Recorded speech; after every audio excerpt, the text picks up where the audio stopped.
नमस्कार, DD news में आपका स्वागत है। मैं हूं रमा त्यागी। शुरुआत कर लेते हैं हेडलाइंस के साथ। पश्चिम बंगाल की राजधानी कोलकाता में विशाल सामूहिक गीता पाठ का आयोजन। बाबर के नाम पर मस्जिद की नींव रखने वाले तृणमूल के पूर्व विधायक का विस्फोटक बयान, मैं बंगाल का असदुद्दीन ओवैसी।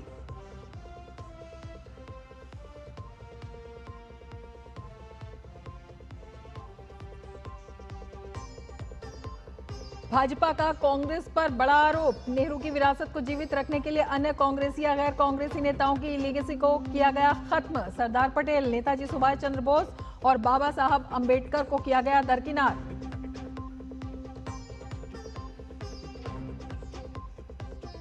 इंडिगो की अब तक 2000 से अधिक उड़ानों के रद्द होने से हजारों यात्री देश भर के कई हवाई अड्डों पर फंसे। सरकार ने कहा, संकट को लेकर जवाबदेही तय करने के लिए उठाए जा रहे हैं कड़े कदम।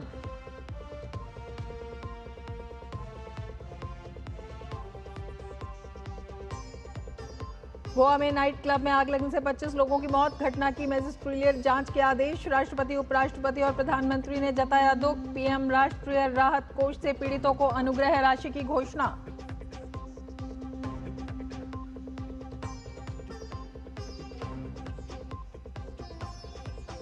रक्षा मंत्री राजनाथ सिंह ने लद्दाख में श्योक टनल सहित सीमा सड़क संगठन की 125 रणनीतिक महत्व की अवसंरचना परियोजनाएं राष्ट्र को की समर्पित। परियोजनाओं में 28 सड़कें, 93 पुल और 4 अन्य परियोजनाएं शामिल।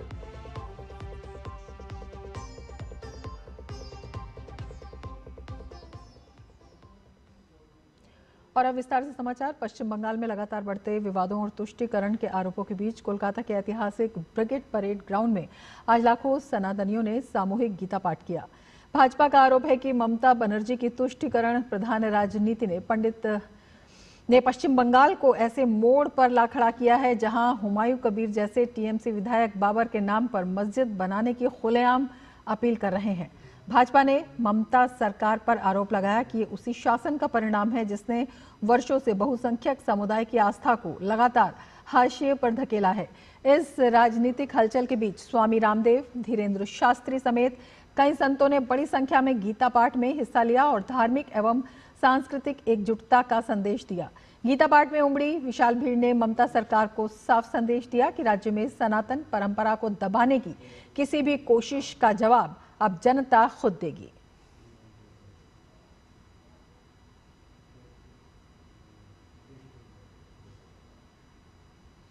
कोलकाता के ब्रिगेड परेड ग्राउंड में आयोजित विशाल गीता पाठ कार्यक्रम का वीडियो साझा करते हुए भाजपा प्रवक्ता प्रदीप भंडारी ने एक्स पर पोस्ट किया है। प्रदीप भंडारी ने लिखा है कि कोलकाता भक्ति से गूंज उठा है। प्रतिष्ठित ब्रिगेड ग्राउंड में जहां आमतौर पर राजनीतिक दल अपनी ताकत दिखाते हैं, आज विशाल गीता पाठ में 5 लाख लोगों की आवाज एक साथ उठी। एक ऐसा दृश्य जो बंगाल ने दशकों में नहीं देखा था। बंगाल बदलाव चाहता है। बंगाल प्रधानमंत्री नरेंद्र मोदी को चाहता है। मैं बंगाल का असदुद्दीन ओवैसी हूं, यह बयान दिया है टीएमसी से निकाले गए विधायक हुमायूं कबीर ने। बंगाल में धर्म की आड़ में राजनीति गरमा रही है। बीते शनिवार को पश्चिम बंगाल के मुर्शिदाबाद में हुमायूं कबीर ने बाबरी मस्जिद के नाम पर एक मस्जिद की नींव रखी। इसे लेकर तृणमूल ने हुमायूं कबीर पर आरोप लगाया है कि हुमायूं कबीर गद्दार है। वो मस्जिद का शिलान्यास करके बीजेपी के हाथों को मजबूत करने की कोशिश कर रहा है। वहीं दूसरी तरफ भाजपा ने बयान दिया है कि हुमायूं वास्तव में तृणमूल के ही एजेंट हैं। अगर चुनाव में हुमायूं अच्छा प्रदर्शन करते हैं तो उन्हें फिर से पार्टी में वापस ले लिया जाएगा। अब इन तर्कों का हुमायूं ने एक विस्फोटक दावा किया है। उन्होंने कहा, मैं बंगाल का असदुद्दीन ओवैसी बन गया हूं। हैदराबाद में जैसे ओवैसी हैं वैसे ही बंगाल में मैं। हुमायूं कबीर मुसलमान के लिए है, बांग्लार मुसलमान को नेता बन रहा है। वो जो हैदराबाद में ओवैसी है, बंगाल में वो ओवैसी का डुप्लीकेट है। ट्रायल चल रहा है, पिक्चर अभी बाकी है। अच्छा, थोड़ा बात वेट कर लीजिए। ओवैसी साहब को साथ मैं ही यहाँ का मुसलमान, बंगाली मुसलमान का लीडर होगी।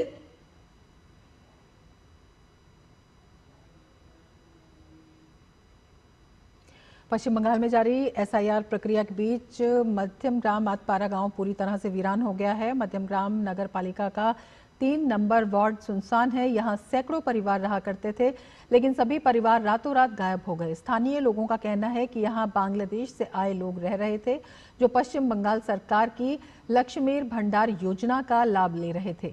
इस योजना में सामान्य वर्ग की गरीब महिलाओं को हर महीने 1000 रुपए, जबकि SC/ST वर्ग की महिलाओं को हर महीने 1200 रुपए दिए जा रहे थे। रातों रात वीरान हुआ ये इलाका पश्चिम बंगाल के उत्तर 24 परगना जिले में है।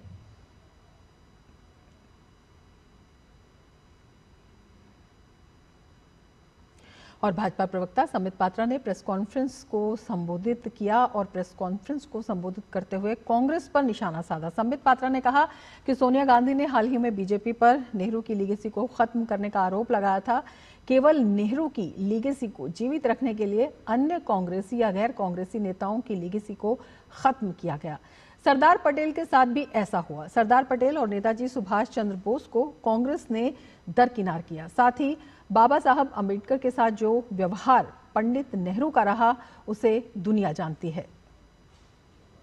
सोनिया गांधी जी ने एक कार्यक्रम के दौरान कहा था कि द रूलिंग डिस्पेंसेशन अर्थात भारतीय जनता पार्टी नेहरू जी के लेगेसी को मिटाना चाहती है। मैं सोनिया जी को ससम्मान कहना चाहूंगा कि केवल और केवल नेहरू जी को जीवित रखने के लिए कांग्रेस पार्टी ने न जाने कितने महानुभावों को उनके लेगेसी को समाप्त किया है। उनमें सबसे बड़े उदाहरण वल्लभ भाई पटेल जी को समाप्त करने की कोशिश की गई कांग्रेस के अंदर ही। ठीक उसी प्रकार सुभाष चंद्र बोस जी को कई वर्षों तक जिस प्रकार उनकी उपेक्षा की गई, उससे बड़ी बात है कि बाबा साहेब अम्बेडकर उनके साथ जिस प्रकार का व्यवहार पंडित जवाहरलाल नेहरू का रहा, यह कोई छिपी हुई बात नहीं है। इसके अलावा भाजपा प्रवक्ता संबित पात्रा ने सोनिया गांधी का जिक्र कर कहा कि जिस सेक्युलरिज्म की बात सोनिया करती हैं, उसमें सोमनाथ मंदिर के लिए कोई जगह नहीं थी। नेहरू बाबरी मस्जिद के लिए सरकार से दान चाहते थे, लेकिन सरदार पटेल ने ऐसा नहीं होने दिया। के लिए केवल सेक्युलरिज्म ही महत्वपूर्ण था। सेक्युलरिज्म का वो डेफिनेशन जिसमें राम डज नॉट एग्जिस्ट, जिसमें सोमनाथ टेम्पल बनाने पर, सोमनाथ के भव्य मंदिर के निर्माण के लिए सरदार पटेल जी के विरुद्ध षड्यंत्र तक करने से पीछे नहीं हटे। हमने देखा था मणिबेन पटेल जो कि बेटी है सरदार पटेल का, उनके किताब का एक एक्सर्प्ट कोट किया गया था जिसमें कि मणिबेन पटेल जी कहती है कि बाबरी मस्जिद के लिए पैसे की ग्रांट मांगी थी नेहरू जी ने, जिसे कि सरदार पटेल जी ने मना कर दिया था। नेशनल हेराल्ड पर बात करते हुए संबित पात्रा ने कहा कि जिन पर नेशनल हेराल्ड की संपत्ति को गबन करने का आरोप है, अगर वो नेहरू की लेगेसी को खत्म नहीं कर रहे तो और कौन कर रहा है। फिनिशिंग ऑफ नेहरूज लेगेसी का सवाल है। मैं तो अंत में इतना ही कहना चाहूंगा कि who best will finish the legacy of Nehru other than the present clan of the Gandhis, the so-called Gandhis, who are out on bail in the National Herald case. National Herald जिसे नेहरू जी ने आरंभ किया था और उनके उस संपत्ति को गबन करने के चक्कर में जो आज बेल पे बाहर है और अभी जिनके खिलाफ FIR हुआ है, if they are not tarnishing the legacy of Nehru, who else is trying to tarnish the legacy of Nehru?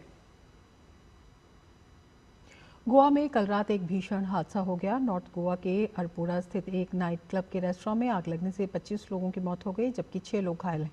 ये दर्दनाक हादसा कल रात करीब 12 बजे हुआ। शुरुआती जांच में सिलेंडर ब्लास्ट को मुख्य कारण माना जा रहा है। हादसे में घायल हुए लोगों का अस्पताल में इलाज चल रहा है। जानकारी के अनुसार मृतकों में अधिकतर क्लब के किचन वर्कर थे, जिनमें 3 महिलाएं भी शामिल थी। हादसे में कुछ पर्यटकों के मारे जाने की भी खबर है। पुलिस मामले की जांच में जुटी है।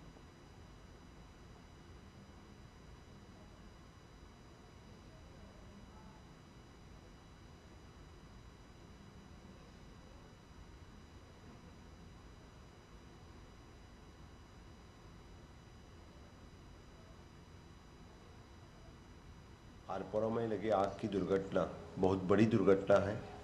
25 लोगों की डेथ इसमें हो गई है। जो मौत हो गई है उनके प्रति मैं दुख व्यक्त करता हूँ। 6 लोग जो अस्पताल में हैं उनके लिए अच्छी से अच्छी ट्रीटमेंट गोवा मेडिकल कॉलेज में दी जा रही है। Fire safety norms, building construction norms follow किए हैं क्या नहीं वो देखे जाएंगे, और जो कोई क्लब ओनर्स अभी हैं उनके खिलाफ अरेस्ट वारंट जारी किया है। उनके बाकी मैनेजर्स और बाकी उनको ऑलरेडी अरेस्ट कर चुके हैं। Honourable prime minister Narendra Modi ji ने सुबह 6 बजे इसके बारे में इंक्वायरी करने के मुझे खुद फ़ोन किया, इसके बारे में पूरी पूछताछ की, बाकी जो इंजर्ड हैं इनके बारे में भी पूछताछ की। उत्तरी गोवा के नाइट क्लब में आग लगने की घटना से कई लोगों की जान जाने पर राष्ट्रपति द्रौपदी मुर्मू ने दुख व्यक्त किया है। राष्ट्रपति ने सोशल मीडिया प्लेटफॉर्म पर अपने पोस्ट में लिखा है, आग लगने की घटना पर बहुत दुख हुआ जिसमें कई कीमती जानें चली गईं। पीड़ित परिवारों के प्रति मेरी गहरी संवेदनाएं। भगवान उन्हें इस मुश्किल समय में हिम्मत दे। मैं घायलों के जल्द ठीक होने के लिए प्रार्थना करती हूँ। गोवा हादसे पर उपराष्ट्रपति सीपी राधाकृष्णन ने भी दुख व्यक्त किया। उपराष्ट्रपति ने अपने एक्स अकाउंट पर लिखा, गोवा के अरपोरा में हुई दुखद आग दुर्घटना में हुई जानमाल की हानि से अत्यंत दुखी हूँ। जिन परिवारों ने अपने प्रियजनों को खोया है उनके प्रति मेरी हार्दिक संवेदना। इस अत्यंत दुख की घड़ी में मेरी संवेदनाएं और प्रार्थनाएं उनके साथ हैं। मैं सभी घायलों के शीघ्र स्वस्थ होने की प्रार्थना करता हूँ।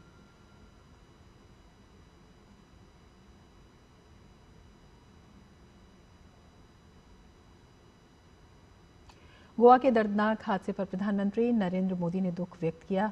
उन्होंने अपने सोशल मीडिया अकाउंट एक्स पर लिखा, गोवा के अरपोरा में हुई आग दुर्घटना बेहद दुखद है। मेरी संवेदनाएं उन सभी लोगों के साथ हैं जिन्होंने अपने प्रियजनों को खो दिया है।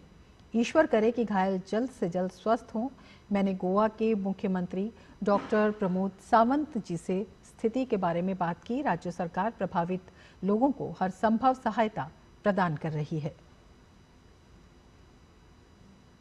गोवा की आग दुर्घटना के पीड़ितों को प्रधानमंत्री नरेंद्र मोदी ने अनुग्रह राशि देने का ऐलान किया है। पीएमओ ने एक्स पर पोस्ट कर कहा, गोवा के अरपोरा में हुई दुर्घटना में प्रत्येक मृतक के निकटतम परिजन को प्रधानमंत्री राष्ट्रीय राहत कोष से 2-2 लाख रुपए की अनुग्रह राशि दी जाएगी और घायलों को 50,000 रुपए दिए जाएंगे।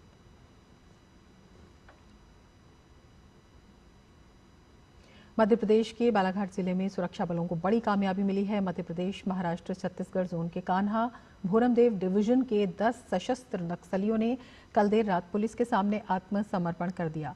पिछले 10 वर्ष से सक्रिय ये डिवीजन बालाघाट, मंडला, छत्तीसगढ़ के कबीरधाम जिले और कान्हा नेशनल पार्क के जंगलों में नक्सल गतिविधियों में सक्रिय था।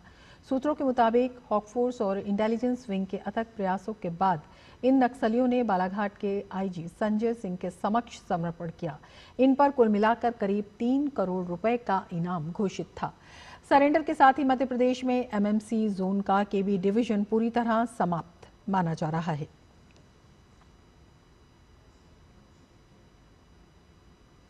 और अब वक्त है एक ब्रेक का। आप बने रहिए डीडी न्यूज के साथ। सर, इतनी बढ़िया प्राइस पे कार खरीदना एक मास्टर स्ट्रोक है सर। सर, बिना झंझट के मुझे कार लोन कौन देगा? सर, सचिन। अरे सचिन सर मुझे लोन क्यों देंगे? सर मैं नहीं, बैंक ऑफ बड़ौदा देगा आपको digital car loan, extended repayment period और क्विक अप्रूवल भी मिलेगा। बैंक ऑफ बड़ौदा से कार लोन लेना भी एक मास्टर स्ट्रोक है।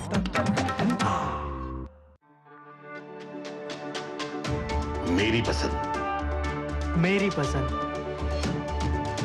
मेरी पसंद, मेरी पसंद, हमारी पसंद, हम सबकी पसंद। मजबूत देश का मजबूत सरिया हो गया steel. This is no ordinary sky. This is where legends are born. Space transition. In the vast expanse above, the Indian Air Force reigns. Unseen, unstoppable, unmatched. The Indian Air Force to be a cut above.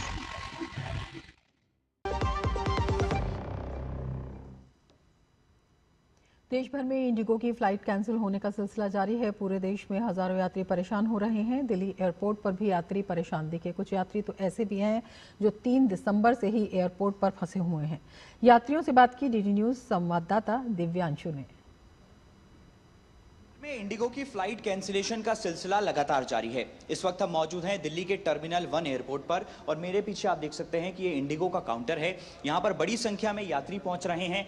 हर यात्री की एक नई कहानी है, एक नई समस्या है। सर ये बताइए कि आपकी क्या समस्या है? मेरी समस्या है, कल लेट दिखा रहे थे, डिले दिखा रहे थे फ्लाइट। मैंने आज उस हिसाब से आया। कहाँ जाना था? मुझे पूर्णिया जाना था। तो अभी बोल रहा है कि नहीं, आपका डिपरेचर टाइम 10:35 है, 1 टाइम है। तो उसके अकॉर्डिंग आया, मेरा टिकट कैंसिल बता रहा है। फ्लाइट कैंसिल हो गई? हाँ, फ्लाइट कैंसिल। मतलब क्या, फ्लाइट कैंसिल नहीं, मैं लेट आया, बोला कि आपका कैंसिल हो गया। कुछ और यात्री हैं, इनसे बातचीत करेंगे। मैम आपको कहाँ जाना है और क्या समस्या आ रही है? हमें बेंगलोर जाना है। ओरिजिनली हमारा आज का टिकट था, फिर वो कैंसिल हो गया। तो हमने कल रात को 1 बजे फिर हमने टिकट किया, जो कि वाया गोवा।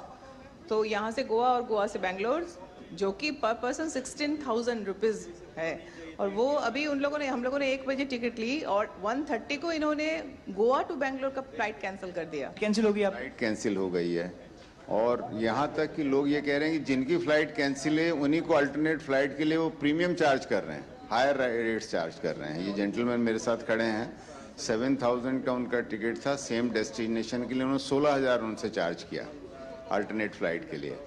और वो किसी कंपनी ने, इंडिगो ने, इंडिगो ने सेम उसके लिए डेस्टिनेशन के लिए, और उसके बाद जो है वो भी कैंसिल कर दी। 1 बजे वो बुक की और 1:40 पे वो कैंसिल कर दी। आप क्लासेस की कोई बात कर रही थी, क्लासेस छूट रही हैं आपकी? सर मैं 3 तारीख का निकली हुई हूँ। मेरा लखनऊ से ट्रिची फ्लाइट था, ठीक है। मेरे को रात को, जब मैं घर से निकल गई और रात की फ्लाइट थी, मेरे को रात को मैसेज आ रहा है कि फ्लाइट कैंसिल हो गई है। मैंने वेट किया, मैं सुबह की फ्लाइट रीशेड्यूल कराया, मैं पहुंची, वो फ्लाइट बहुत डिले थी, मेरी क्लासेस मिस हो जाती। तो मैंने उनसे रिक्वेस्ट किया मेरे को दूसरी फ्लाइट देने के लिए। उन्होंने मुझे दिल्ली की फ्लाइट दी and Delhi to Trichy flight दी। दिल्ली तो मैं पहुंच गई, बट दिल्ली से ट्रिची फ्लाइट कैंसिल हो गई और कंटिन्यूसली सिर्फ कैंसिल ही हो रही है। उन लोगों ने बताया कि आपकी हैदराबाद की फ़्लाइट कैंसिल हो गई है, फिर रिशेड्यूल करनी रहेगी या फिर आपको रिफंड लेना रहेगा। गोवा दिल्ली का फ्लाइट जो उसका डायरेक्ट फ्लाइट था, इन्होंने अपनी मर्जी से बिना मुझे इन्फॉर्म किए चेंज कर दिया, वो भी 12 घंटे लेट। दोपहर के 12 की जगह रात के 12 बजे। उसके एक छोटा बच्चा है 8 साल का, उसको लेकर के वो होटल से चेकआउट 12 बजे करके रात तक कहाँ जाएगी? और वो भी डायरेक्ट नहीं है। Now they made it Goa, Mumbai, Delhi, और बॉम्बे में लेओवर 6 घंटे का, मतलब पूरी रात वो बैठी रहेगी। कि इंडिगो ने लेटेस्ट जो स्टेटमेंट दिया है उसमें ये कहा है कि आज शाम तक इंडिगो की करीब ऐसी 1500 फ्लाइट्स हैं जिनको वो री एस्टेब्लिश कर पाएगा। आप देखना यही होगा कि आखिर कब तक जो इंडिगो की 100% फ्लाइट्स हैं वो री एस्टेब्लिश हो पाती हैं। देवांशु मल्होत्रा, दूरदर्शन समाचार, दिल्ली। केंद्रीय नागरिक उड्डयन राज्य मंत्री मुरलीधर मोहन ने कहा कि इंडिगो के मौजूदा परिचालन संकट के कारण यात्रियों को मानसिक प्रताड़ना और परेशानी झेलनी पड़ रही है। उन्होंने आश्वासन दिया कि इस संकट को लेकर जवाबदेही तय करने के लिए कदम उठाए जा रहे हैं। उन्होंने कहा ये सुनिश्चित करने के निर्देश दिए गए हैं कि जिन यात्रियों की उड़ानें रद्द हो गई हैं उन्हें पैसे वापस कर दिए जाएं। उन्होंने कहा विमानन नियामक नागरिक उड्डयन महानिदेशालय DGCA ने मौजूदा स्थिति के कारणों का पता लगाने और निवारण उपायों की सिफारिश करने के लिए 4 सदस्यीय एक जांच समिति का गठन किया है। DGCA ने इंडिगो के मुख्य कार्यकारी अधिकारी पीटर एल्बर्ट को कारण बताओ नोटिस जारी किया है। उन्होंने कहा 4 सदस्यीय समिति की रिपोर्ट आने के बाद कार्रवाई की जाएगी और किसी को भी बख्शा नहीं जाएगा। DGCA ने इंडिगो के CEO को कल ही शोकॉज नोटिस दिया है, 24 आवर्स में उसका आंसर देना, इसलिए उनको बोला है, उनको नोटिस भी इशू किया है। हमने ये भी सूचना दी है इंडिगो के कि विदाउट एनी कैंसिलेशन फी चार्जेस को यहाँ पे न लेते हुए प्रवासी जो है हमारे उनके पैसे वापस दिए जाए, जो उनका लगेज है, बैगेज हो 48 आवर्स के अंदर उनको मिले। ऐसे बहुत सारे निर्णय हमने इमीडिएटली ले लिए है। इस बारे में सरकार बिल्कुल गंभीरता से विचार कर रही है। जो जांच कमेटी अपॉइंट किए उसका रिपोर्ट आने के बाद बिल्कुल उस पर कार्रवाई भी होगी। जो कसूरवार है, जिनकी वजह से ये हुआ है, मैनेजमेंट का क्या प्रॉब्लम है, उसमें क्या उन्होंने ये सीरियसली क्यों नहीं लिया, ये सब बातें उसमें आएगी और बिल्कुल कार्रवाई होगी। रक्षा मंत्री राजनाथ सिंह ने आज लद्दाख से एक साथ 125 सीमा इंफ्रास्ट्रक्चर प्रोजेक्ट देश को समर्पित किए, जिनमें एक दारबुक शोक दौलत बेग ओली रोड रणनीतिक शोक सुरंग महत्वपूर्ण प्रोजेक्ट है। इस टनल प्रोजेक्ट से लद्दाख के दूरदराज के गांव और आगे की सैन्य चौकियों तक लास्ट माइल कनेक्टिविटी में काफी सुधार होगा। डेप्सांग डीबीओ के महत्वपूर्ण अप्रोच रूट पर बना 12,000 फीट से अधिक ऊंचाई पर स्थित शोक टनल के चालू होने से पूर्वी लद्दाख के डेप्सांग डीबीओ सेक्टर तक पहुंच अब और तेज, सुरक्षित और सुगम हो जाएगी। साथ ही टनल से भारी बर्फबारी में भी सप्लाई लाइन अब नहीं रुकेगी। सैनिकों, हथियार और लॉजिस्टिक मूवमेंट की गति कई गुना बढ़ेगी। संवेदनशील एलएसी क्षेत्रों में ऑपरेशनल रेडीनेस और मजबूत होगी। साथ ही मौसम के कारण होने वाली देरी और जोखिम में बड़ी कमी आएगी। रक्षा मंत्री ने लद्दाख में शोक सुरंग का उद्घाटन किया है। आइए जानते हैं इस टनल से क्या क्या फायदे होंगे। ये टनल डेप्सांग डीबीओ के महत्वपूर्ण अप्रोच रूट पर बना 12,000 फीट से अधिक ऊंचाई पर स्थित है।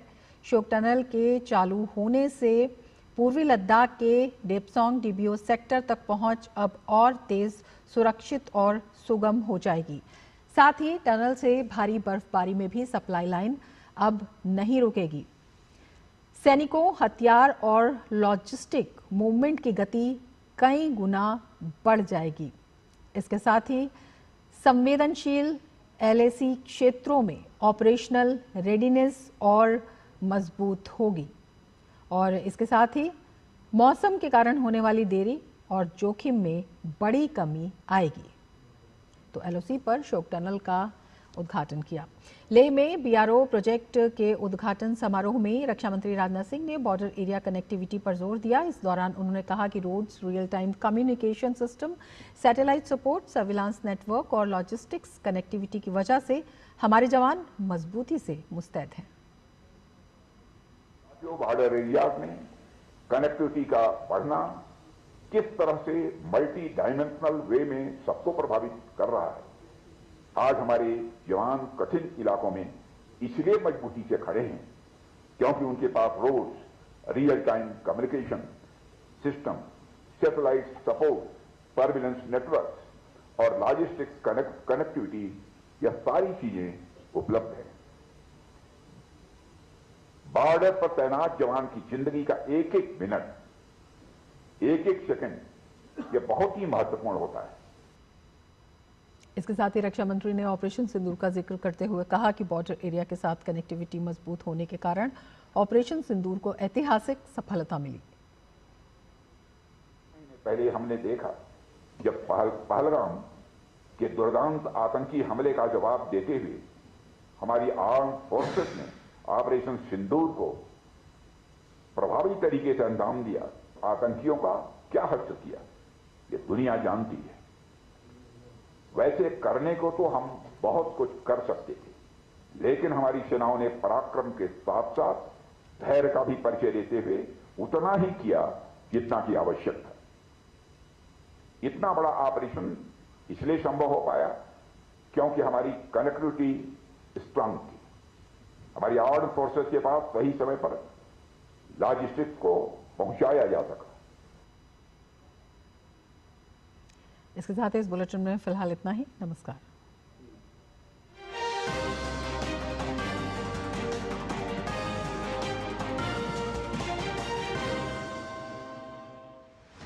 जब देश पूछता है, जवाब देना पड़ता है।